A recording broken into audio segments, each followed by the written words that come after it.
You didn't choose the divorce. You didn't choose to be alone this Christmas for the first time in decades, right?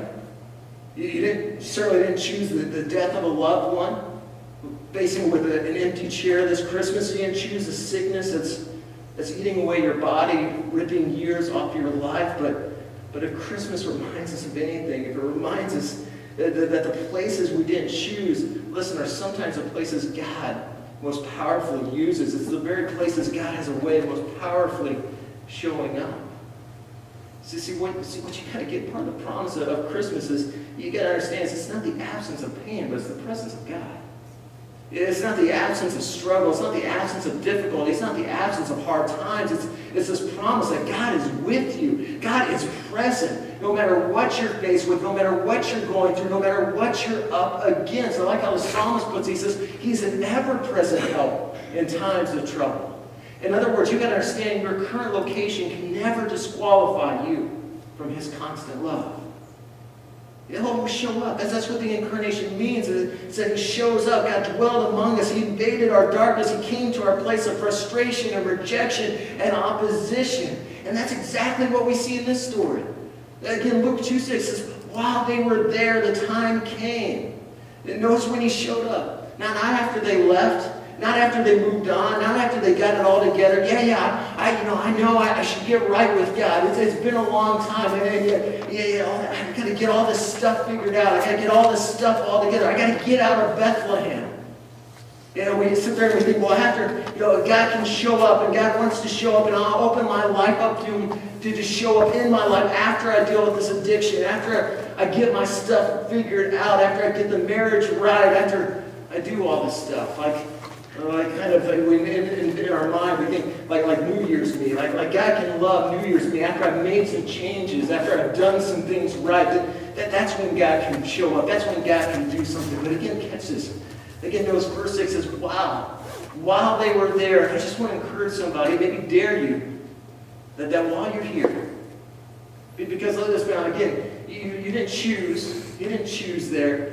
So some of you are in situations where you didn't choose to be here, wherever here is for you, whatever the frustration, whatever the rejection, whatever the issue. But listen, while you're here, what if you let God show up? Amen. Well, while you're here, what if you opened your life up? Well, what if part of being there was actually God trying to get your attention or reveal to you just how here He is for you?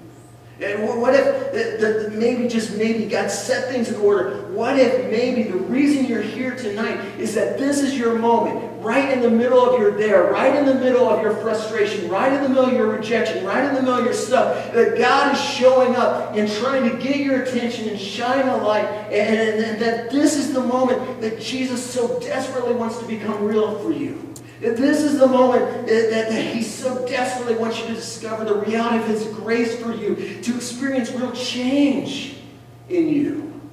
Because listen, part of the good news is that while God can meet us here, He doesn't leave us here either. He doesn't leave us here either. See, God has a plan for you beyond Bethlehem, but He doesn't wait for you beyond Bethlehem. He comes to you in the middle of Bethlehem and He brings you out. In fact, you ever notice that Mary and Joseph, they never went back to Bethlehem?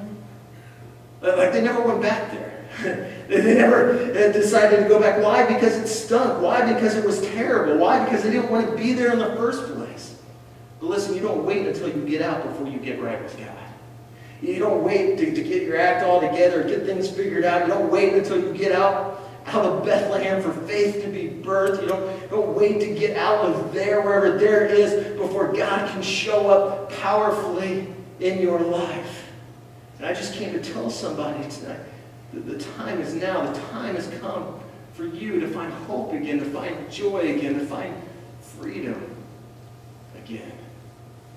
Not because of your circumstances, not because you're in the right place or you got the right job and everything's starting to work out, but because even while you're there, God showed up and reminds you He's there. He's here for you. His grace is for you. His joy is for you in this moment. I want to pray for you tonight. And I really believe